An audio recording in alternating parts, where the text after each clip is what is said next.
everyone, welcome back to our pen. So in this video हम जितना rest of the factory act है उसको cover करने की कोशिश करेंगे. So let's get started.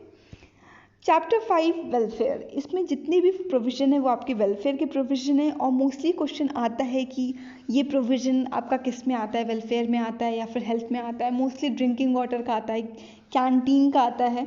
तो ये आपको पता होना चाहिए कौन सी चीज़ें कहाँ लाई कर रही हैं. जैसे ड्रिंकिंग वाटर कहाँ आता है, हेल्थ में आता है, पर कैंटीन कहाँ आएगा, वो वेलफेयर में आएगा. सो आपको ये डिफ्रेंशिएट करना आना चाहिए. So section 42 washing facility, 43 storing and drying, 44 sitting, 45 first aid. और फर्स्ट एड कब प्रोवाइड करना है, जब उस इस्टेब्लिशमेंट में 150 और मोर एम्प्लॉयज़ होंगे तो वहाँ फर्स्ट एड की फैसिलिटी होगी. 45A एम्बुलेंस की फैसिलिटी कब देनी है, जब 500 और मोर पीपल एम्प्लॉयड होंगे. 46 दैट मीन्स कैंटीन. 250 से ज़्यादा लोग होंगे तो कैंटीन की फैसिलिटी. 47 शेल्टर रूम, 150 से ज़्यादा लोग होंगे तो शेल्टर रूम. क्रेचेस 30 और मोर पर्सन होंगे वहाँ पे तब आपके क्रेचेस की फैसिलिटी प्रोवाइड करनी है. वेलफेयर ऑफिसर जब 500 और मोर पर्सन वहाँ पे एम्प्लॉयड होंगे तो एम्प्लॉयर लायबल हो जाएगा कि उसे एक वेलफेयर ऑफिसर को अपॉइंट करना है उस फैक्ट्री के अंदर. 50 government have power to make rule. तो गवर्नमेंट के पास पावर होती है इस चैप्टर में रूल बनाने की. कौन से गवर्नमेंट के पास होती है, मोस्टली स्टेट गवर्नमेंट के पास होती है फैक्ट्री एक्ट के अंदर. तो यहाँ पे उसको पावर मिलती है. अब आते हैं chapter 6 that means working hour. Important chapter है, मतलब इसके तो सारे ही चैप्टर इंपॉर्टेंट हैं. ये जो स्टार्टिंग के 4-5 चैप्टर है आपको एकदम पता होना चाहिए किस चैप्टर के अंदर क्या लाई करता है. So section 51 daily hours. इस एक्ट के अंदर डेली आवर बताए गए हैं कि वो जो एडल्ट वर्कर है उसके लिए डेली आवर कितना है, not more than 9 hour. 9 hour से ज़्यादा कोई भी एडल्ट वर्कर किसी फैक्ट्री में काम नहीं कर सकता है. उसको वीकली हॉलीडे देना है, मतलब सेक्शन 52. उसको आप अगर 7 डेज़ का वीक है, मतलब 7 डेज़ का ही वीक होता है, तो एटलीस्ट एक दिन उसको वीकली हॉलीडे मिलना चाहिए. और ये हर वीक का है, ऐसा नहीं एक वीक आप दे दी अगली वीक नहीं देंगे. हर वीक में उसको एक दिन वीकली हॉलीडे मिलना चाहिए. ज़रूरी नहीं वो संडे होगा, वो आपका डिपेंड करता है आपकी बिजनेस साइकिल पे या फिर आप कैसा प्रोविज़न रख रहे हो, पर एक दिन होना चाहिए. और अगर आप किसी एम्प्लॉय को या फिर नंबर ऑफ़ एम्प्लॉय को उस दिन नहीं दे रहे हो, मान लो संडे का आपका वीकली हॉलीडे आप नहीं दे रहे हो, तो नेक्स्ट 3 डेज़ मतलब विद इन 3 डेज़ आपको उसको देना पड़ेगा वीकली हॉलीडे. अब आता है 53 कंपनसेटरी हॉलीडे. दैट मीन्स अगर आप उसे कंपनसेट कर रहे हो, मान लीजिए आपने हॉलीडे दी ही नहीं है, तो विद इन 1 मंथ और 2 मंथ. 2 मंथ कब होगा, जब आप चीफ इंस्पेक्टर से आप परमिशन लोगो कि हम जो वीकली हॉलीडे है हम नहीं दे पा रहे हैं, उसको कंपनसेट करने के लिए हम 2 महीना चाहते हैं, तो उसको वो एक्सटेंड कर सकता है. 54 आता है वर्किंग आवर. डैट मीन्स आप कितना घंटा काम कर सकते हो एक वीक के अंदर. तो डैट इस एक्ट के अंदर 48 आवर्स है, नॉट मोर देन 48 आवर्स. कोई भी एडल्ट वर्कर एक वीक में नहीं काम करेगा. इंटरवल कितना मिलना चाहिए, आधे घंटे का, मतलब हाफ एन आवर या फिर 30 मिनट्स का इंटरवल मिलेगा फॉर एवरी 5 आवर. मतलब 5 घंटे बीत के 5 घंटे से वो काम कर रहे हैं तो 30 मिनट्स का आपको ब्रेक देना है, तब आप उससे आगे के दिन का काम करवा सकते हो. अब आएगा section 56 that means spread over. Not more then 10 our and half an hour, मतलब 10.5 घंटे का स्प्रेड ओवर हो सकता है, उससे ज़्यादा नहीं होगा. अब आप कहोगे कि मैम अभी आपने डेली आवर बताया 9 आवर, तो स्प्रेड ओवर आपका 10.5 घंटे कैसे हो गया. तो स्प्रेड ओवर में क्या होता है कि आपका फैक्ट्री में आने का टाइम, आपका इंटरवल का टाइम, आपका प्रिपरेशन का टाइम, जितना भी टाइम आप फैक्ट्री में बिता रहे हो उस प्रीमाइसेस में, वो सब कुछ स्प्रेड ओवर में आपका काउंट होता है. बट जो आपका वर्किंग आवर है, जो 9 घंटे हम कह रहे हैं, वो सिर्फ आपका वर्किंग टाइम होता है, उसमें इंटरवल इंक्लूड नहीं होता है. और स्प्रेड ओवर में आपका वो भी आ जाता है ओवर टाइम, कि आप ओवर टाइम 10.5 घंटे, मतलब कि उससे ज़्यादा एक्सीड नहीं. 9 घंटे आप काम करोगे, आधी घंटे का वेट 9.5 घंटा हो गया, तो 1 घंटा आपने ओवर टाइम करवा लिया, उससे ज़्यादा आप नहीं करवा सकते हो.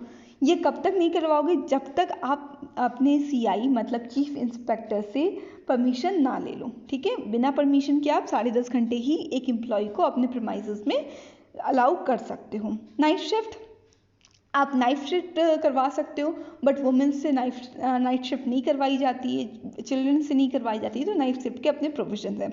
58, नो ओवरलैपिंग, कोई भी एम्प्लॉय ओवरलैप नहीं करना चाहिए। मतलब कि अगर मान लीजिए आपके ऑर्गेनाइजेशन में 3 शिफ्ट में काम होता है, A shift, B shift and C shift, तो ऐसा नहीं है कि एक वही बंदा ए शिफ्ट में भी काम कर रहा है, बी में भी काम कर रहा है, नहीं, ओवरलैप नहीं करना चाहिए उसका शिफ्ट, वो हर अलग अलग शिफ्ट में बंदे आने चाहिए। And 59 is over time. Over time आपका पेमेंट मिलेगा, कितना मिलता है, 200% ऑफ दी आपका नॉर्मल वेजेस। अगर 100 रुपये उसको घंटे का मिल रहा है, अगर आप ओवर टाइम करवा रहे हो तो 200 रुपये हो जाएगा। आई होप यहाँ क्लियर हो गया होगा। अब आते हैं section 56, further restriction on employment of women. अब वुमेन्स के ऊपर कुछ फर्दर रिस्ट्रिक्शन दी गई है। वो क्या है, no women shall be required और allowed to work in a factory except between the hour 6 AM and 7 PM। तो वुमेन वर्कर के लिए एक रिस्ट्रिक्शन है कि उसको आप नहीं बुला सकते हो फैक्ट्री में, उससे आप नहीं काम करवा सकते हो, क्या कहते हैं, आप कह सकते हो रात में या फिर शाम में आप काम नहीं करवा सकते हो। तो कौन से टाइम आप उनको बुला सकते हो, वो टाइम है 6 AM से वो स्टार्ट होता है, 7 PM तक आप बुला सकते हो। तो अब ऐसा नहीं है सिर्फ आपने 6 बजे सुबह से लेकर 7 बजे तक बुला लिया, तो आप अपना 9 घंटे का टाइमिंग देख लो, उसमें आपका क्या सही पड़ रहा है, ठीक है। तो ये आपका फर्दर रिस्ट्रिक्शन हो गया। अब आता है chapter 7, that means employment of young person. अगर आप किसी यंग पर्सन को एम्प्लॉयड करो, यंग पर्सन कौन होगा, वो आपका चाइल्ड भी हो सकता है, वो आपका एडोलसेंट भी हो सकता है, तो यंग पर्सन में दोनों आएंगे। अब है section 67, provision of a young person in a factory. अब वो यंग पर्सन जो 14 ईयर भी कंप्लीट नहीं किए, not completed the age of 14, उसे हम फैक्ट्री में बुलाएंगे ही नहीं, वो बंदा आगे काम कर ही नहीं सकता है, ठीक है, वो अलाउ ही नहीं करता है ये एक्ट्स को, ठीक है। Non adult worker to carry token, अब 14 साल तक तो नहीं कर सकते, ठीक है। अब जो बच्चे 15 to 18 हैं वो फैक्ट्री में वर्क कर सकते हैं, तो वो अगर वर्क करेंगे तो उनको टोकन लेकर ही घूमना है। अगर वो फैक्ट्री में कहीं भी हैं, उनके पास एक आई कार्ड होना चाहिए, वो आई कार्ड शो करेगा कि वो एलिजिबल हैं, वो फिट हैं उस फैक्ट्री में काम करने के लिए। Who completed age of 14 और an adolescent have certificate of fitness, जो भी अपना एज ऑफ 14 कंप्लीट कर लिया, क्योंकि ऊपर ही लिखा है not below the age of 14 नहीं कर सकता, तो 14 वाला तो करेगा, और उससे जो बड़े वाले हैं वो भी काम करेंगे, तो उनको सर्टिफिकेट ऑफ फिटनेस उनके पास होना चाहिए और वो टोकन कैरी किए होने चाहिए फैक्ट्री में all the time. That's it. अब आते हैं सेक्शन 69, इंपॉर्टेंट है, वेरी इंपॉर्टेंट है, ये है सर्टिफिकेट ऑफ फिटनेस। किसको दिया जाता है, यंग पर्सन को दिया जाता है। अब देखते हैं, इसको मैंने बहुत अच्छी तरीके से चार्ट में एक्सप्लेन करने की कोशिश की गई। अब देखते हैं इशूड बाय, कौन इशू करता है सर्टिफिकेट ऑफ फिटनेस, तो सर्टिफाइंग सर्जन। और कौन अपॉइंट करता है सर्टिफाइंग सर्जन को, तो स्टेट गवर्नमेंट करती है। यहाँ पर क्लियर हो गया। अब किसको इशू किया जाता है, तो कंप्लीटेड हिज एज 14 ईयर, जो भी 14 ईयर कंप्लीट कर लिया उसको किया जाएगा, और जो नहीं किया है 18 ईयर कंप्लीट उसको। तो 14 साल से 18 साल के बच्चों को आपको सर्टिफिकेट ऑफ फिटनेस वहाँ उनको दिया जाता है। कौन एप्लीकेशन देगा, जो सर्टिफिकेट ऑफ फिटनेस को अप्लाई किया जाएगा ना, वो ऐसी तो आगे कोई दे नहीं देगा, तो कौन कर सकता है अप्लाई, तो यंग पर्सन हिमसेल्फ, मतलब वो बच्चा जाके अप्लाई कर सकता है, या फिर उसके गार्डियन कर सकते हैं, पेरेंट कर सकता है, या फिर मैनेजर और ऑक्यूपायर ऑफ दी फैक्ट्री कर सकता है। और वैलिड कब तक होगा, तो ये 12 मंथ का होता है, यहाँ पे 2 मंथ है पर ये 12 मंथ्स है, यहाँ पर प्लीज़ आप करेक्ट कर लीजिएगा। वैलिड टिल 12 मंथ के लिए वैलिड होता है। उसके बाद उस बच्चे को या फिर उस मैनेजर को, गार्डियन को, जिसने भी किया तो उसे रिन्यू करवाना होता है। रिन्यू करवाने के लिए क्या होगा, मेडिकल एग्जामिनेशन होगा उस बच्चे का, अगर वो फिट माना जाएगा तभी उसको रिन्यू किया जाएगा। और इसका जो एक्सपेंस है पूरे एक सर्टिफिकेट ऑफ फिटनेस को ऑब्टेन करने का, उसका जो एक्सपेंसेस है कौन इनकर्ड करेगा, ऑक्यूपायर, एम्प्लॉयर, ठीक है। आई होप ये क्लियर हो गया होगा यहाँ तक। अब आते हैं कि अब किस टाइप के सर्टिफिकेट ऑफ फिटनेस दिए जाते हैं, तो 2 होता है। सर्टिफिकेट ऑफ फिटनेस दिया जाएगा as a child, certificate of fitness to work in the factory as a child अगर वर्क करना है तो किसको दिया जाएगा ये वाला सर्टिफिकेट? जो 14 ईयर कंप्लीट कर लिया है पर 15 नहीं किया, मतलब जो 14 साल का बच्चा है वो 15 साल का भी हुआ नहीं है, उसे उस फैक्ट्री में एज अ चाइल्ड ट्रीट किया जाएगा और उसके सर्टिफिकेट ऑफ फिटनेस में लिखा होगा कि ये उसको जो ऑब्टेन किया गया है सर्टिफिकेट वो एज अ चाइल्ड किया गया है। ठीक है, ये आपको अभी आगे जब आप पढ़ोगे तो समझ आएगा एज अ चाइल्ड और एज अ अडल्ट क्यों है। और जो दूसरे बच्चे हैं जो 15 साल से 18 साल के बीच में आते हैं उनको जो फिटनेस का दिया जाएगा सर्टिफिकेट वो एज एन अडल्ट दिया जाएगा। तो दो चीज़ें हो गई, एज अ चाइल्ड पब्लिश किया जाता है, sorry as a child issue किया जाता है और एज अ एडल्ट इशू किया जाता है। किसको किया जाता है वो हम समझ गए। अब देखते हैं section 70 effect of certificate of fitness granted to the adolescent. अब जो भी ऐसे बच्चे हैं जो 15 से 18 साल हैं, 15 से 18 साल को क्या मिलता है? एज एन एडल्ट मिलता है। ठीक है, 15 से 18, तो उनको क्या क्या इफेक्ट होगा, मतलब उनको क्या क्या बेनिफिट्स मिलेंगे या फिर उनको क्या क्या कंडीशंस होंगी फॉलो करना होगा। So have to carry a token. ये तो हम लोग को पता है कि जिसको भी सर्टिफिकेट ऑफ फिटनेस मिलता है उसको एज अ टोकन लेके चलना ही चलना है। नो फीमेल और male adolescent not completed age of 17 and have certificate of fitness as an adult not allowed to work except between 6 p.m. to 7 p.m. 6 a.m. to 7 p.m. So कोई भी female या female adolescent हो या फिर mail हो, दोनों यहाँ पे बात हो रही है, कोई भी ऐसा बच्चा जो 15 से 17 साल के बीच 18 साल के बीच में है वो आएगा ही नहीं फैक्ट्री में नाइट टाइम में, और वो सिर्फ कब आएगा? 6 AM से लेकर 7 PM के बीच में ही वो काम कर सकता है। और उसे कौन सा सर्टिफिकेट दिया जाता है? उसको certificate of fitness as an adult दिया जाता है। अब जो फीमेल एडोलसेंट है वो can't work between 7 PM to 5 AM even after the extension. अगर मान लीजिए आपने अपने चीफ इंस्पेक्टर से एक्सटेंशन ली है तो आप मेल को बुला सकते हो थोड़ा लेट करके, पर फीमेल को आपको छोड़ना ही छोड़ना है रात के 10 बजे, उसके पहले ही कि वो मतलब अपने घर में हो 10 बजे से लेकर 5 बजे तक, उसके बाद ही वो आ सकती है। तो एक्सटेंशन के बाद भी इस पे एक रिस्ट्रिक्शन लगाई गई है। आई होप ये क्लियर हो गया होगा। मेल और फीमेल नहीं, वो सिर्फ वर्क कर सकते हैं 6 AM से 7 PM तक। ठीक है, ये समझ गए। अगर एक्सटेंशन आप ले रहे हो, अगर आप पुश कर रहे हो उस एक्सटेंशन को आफ्टर द परमिशन, तब भी आपको ध्यान रखना है कि जो फीमेल वर्कर्स होंगी, जो फीमेल एडोलसेंट होंगी, वो आपकी रात में नहीं आएंगी, मतलब 7 PM से लेकर 5 AM तक वो वर्क नहीं करेंगी। उसके बीच में जो टाइम होता है वो वहाँ पे वर्क कर सकती हैं आफ्टर द एक्सटेंशन। अब आता है section 71, that means working hour for the children.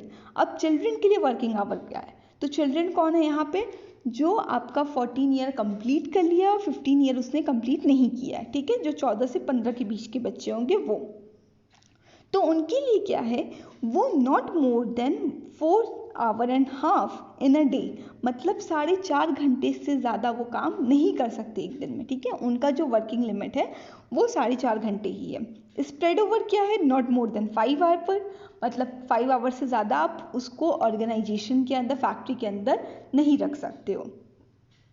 फिर आता है can work in a 2 shift but no overlapping. वो 2 शिफ्ट में काम कर सकते हैं पर ओवरलैप नहीं होना चाहिए वो shift.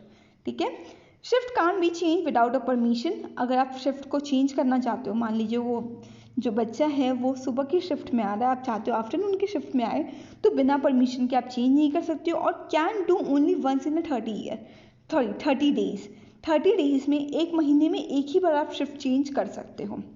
No female child can allowed work in a hour except 8 AM to 7 PM। So female child worker के लिए जो टाइमिंग डिसाइड की गई है वो 8 AM से 7 PM है। ओके, आई होप ये क्लियर हो गया होगा।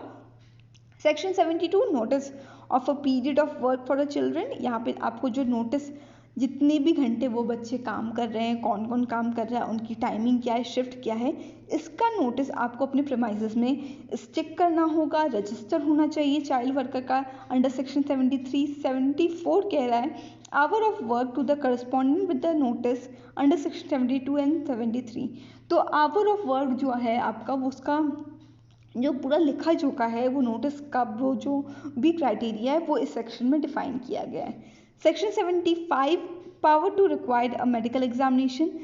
मेडिकल एग्जामिनेशन के अगर मान लीजिए कोई भी आपके ऑर्गेनाइजेशन में, फैक्ट्री में इंक्वायरी हो रही है, तो उस पर्सन के पास पावर होती है कि वो कह सकता है कि आप मेडिकल एग्जामिनेशन किसी भी एम्प्लॉय का करो, वहाँ पे कंडक्ट करो। तो आपको करना पड़ेगा। किसको करना पड़ता है? ऑक्यूपायर को करवाना ही पड़ेगा। पावर टू मेक रूल, इस एक्ट के अंदर, इस चैप्टर के अंदर स्टेट गवर्नमेंट के पास पावर होती है, कोई भी रूल बना सकती है। अब आते हैं chapter 8, that means annual leave with wages. Annual leave with wages क्या होती है? अगर आप किसी फैक्ट्री में 240 डेज कंप्लीट कर चुके हो किसी भी ईयर में, जैसे आप अभी 2021 चल रहा है, 2020 में आपने 240 डेज आए थे, तो आप एलिजिबल हो जाते हो।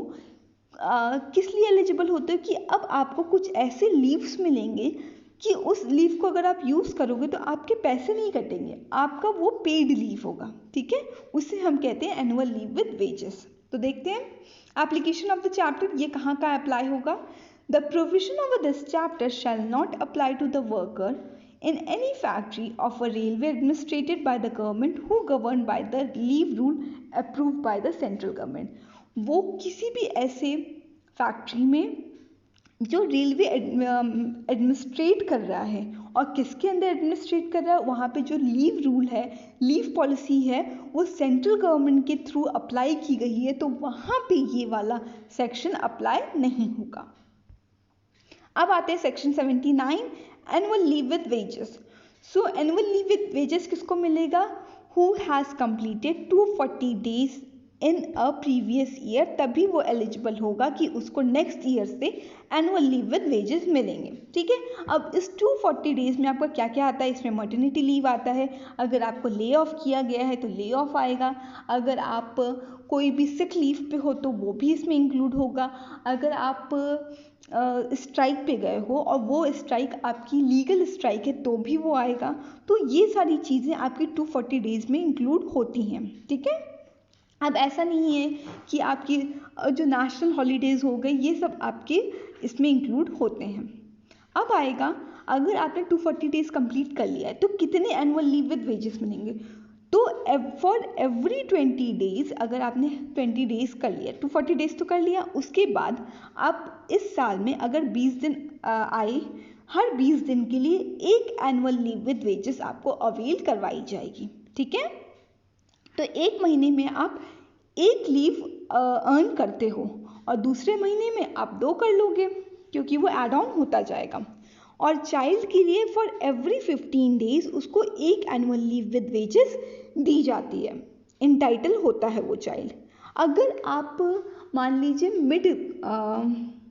आप कह सकते हो पिछले साल आपने जनवरी में नहीं ज्वाइन किया है, आपने अगस्त में ज्वाइन किया है या फिर जुलाई में ज्वाइन किया है, तो आपका कैसे 240 डेज होगा? तो आपका ऐसे काउंट होगा कि आपका उस साल का 2/3 वर्क आपका कंप्लीट होना चाहिए, तभी हम आपको एनुअल लीव विद वेजेस देंगे। अगर आप मिड वीक में आप ज्वाइन करते हो तो should completed 2/3 of the work of remaining days, जितने भी दिन बचे हैं उसका आप 2/3 ऑफ वर्क कंप्लीट किए रहोगे, तभी आप एलिजिबल होगे। अब आता है इन the case of a discharge और डिसमिसल और क्विट। अगर आप डिस्चार्ज हो जाते हो, मतलब आपको निकाला जाता है, या फिर आप डिसमिस हो गए, या फिर आपने क्विट कर दिया है, तो एनुअल लीव विद वेजेस को इन कैश किया जाता है। इन कैश मतलब कि अगर आपने वो वेजेस, वो जो लीव है आपने यूज़ नहीं किया गया है, तो उसको आप मॉनेटरी टर्म में कन्वर्ट करके उसका पैसा आप दे सकते हो उस एम्प्लॉय को। तो क्या हो रहा है यहाँ पे, अगर आपको डिस्चार्ज किया गया, डिसमिसल किया गया, या फिर आपने क्विट कर दिया है और आपके कुछ लीव्स बचे हैं, तो before expiry of 2 working days from the separation आप उसे पेमेंट कर दोगे उस लीव का। डन। अब नेक्स्ट है, अगर आप सुपर एनुएटेड हो या फिर उस एम्प्लॉय की डेथ हो गई है, तो before expiry of 2nd month of the day आप उस महीने के second month of the day आप होने से पहले आप उसको इन कैश करके पैसा दे दोगे। अगर आपका मान लीजिए कैलकुलेट कर रहे हो कि कितना लीव उसके पास हुआ है और कुछ आपका जैसे आपने हाफ डे लिया था, कभी आपने कभी फुल डे लिया है, और अगर कैलकुलेशन में आपका जैसे मान लीजिए यहाँ पे मैं आपको एक्सप्लेन कर देती हूँ। अगर मान लीजिए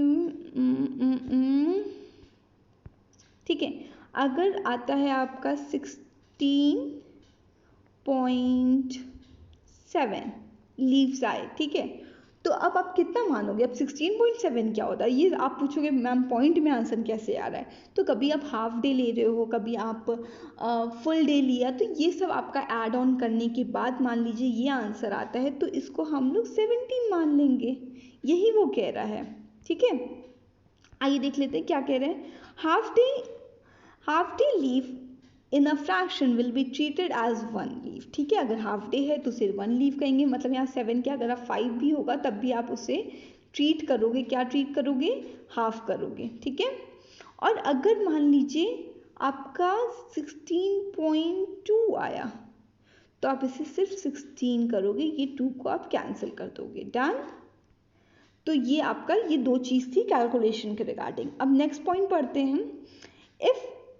if it doesn't took leave, अगर उसने लीव ही नहीं लिए in the whole calendar year, then it will be added in the next year. मतलब ये जो लीव आपकी इस साल आपने अर्न की है और आपने नहीं ली है, उसको यूज़ ही नहीं किया है, तो नेक्स्ट ईयर वो कैरी फॉरवर्ड हो जाएगी, डन। यहाँ तक क्लियर हो गया होगा। Carry forwarded leave can not be exceed 30 days. अब ऐसा नहीं है कि आपने इस साल का भी कैरी फॉरवर्ड करवा दिया, पिछले साल का भी कैरी फॉरवर्ड, ऐसे आपने 2-3 महीने की लीव्स हो गई हैं, आपने 60 और 90 डेज़ की लीव्स हो गई हैं और आपने 3 महीने की छुट्टी ले ली है, क्यों? Annual leave with wages. ऐसा नहीं हो सकता, ऐसा पॉसिबल ही नहीं है। तो इसीलिए यहाँ पे बोला गया है, एक प्रोविजन है कि आप वो जो लीव कैरी फॉरवर्ड कर रहे हो वो 30 डेज से ज़्यादा एक्सीड नहीं करनी चाहिए एडल्ट के लिए और 40 डेज चाइल्ड के लिए, ठीक है। आई होप ये क्लियर हो गया होगा। In the case of illness, अगर इलनेस है, leave shall not be provided exceeding 15 days. अगर वो बंदा बीमार है, उसको एनुअल लीव विद वेजेस मिल, सिक लीव मिल रही है और वो सिक लीव आपकी 15 दिन से ज़्यादा एक्सीड नहीं करेगी, पब्लिक यूटिलिटी सर्विसेज में वो 30 डेज हो जाते हैं, but not later than 30 days वो आपकी सिक लीव काउंट नहीं होंगे, फिर वो आपके पेड लीव नहीं होंगी, उसका आपका चार्ज देना पड़ेगा, ठीक है, उसकी सैलरी आपकी कटेगी। फिर आता है section 81, that means payment of advance.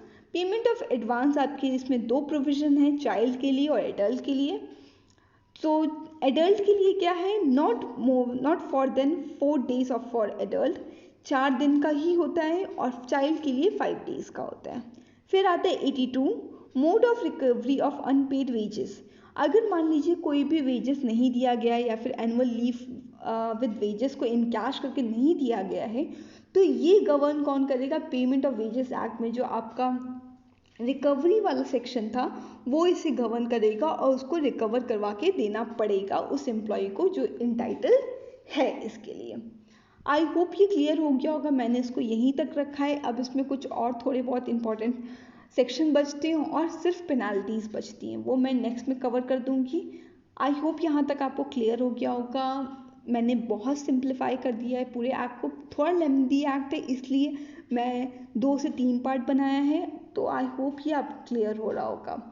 Please channel को सब्सक्राइब कर दीजिए। कोई भी सजेशन हो, कुछ भी XYZ आपको लगता है कि मुझे करना चाहिए, इंक्लूड करना चाहिए इसमें, या फिर आपको कुछ कोई क्वेरी हो तो आप नीचे कमेंट में पूछ सकते हो, या फिर टेलीग्राम चैनल पे आप ज्वाइन कर सकते हो। वहाँ पे डिस्कशन ग्रुप है जहाँ पे हम 1-to-1 डिस्कस करते हैं, और चैनल है जहाँ पे अपडेट्स मिलते हैं। So please stay connected and healthy preparation आप करते रहो। सी यू इन नेक्स्ट वीडियो।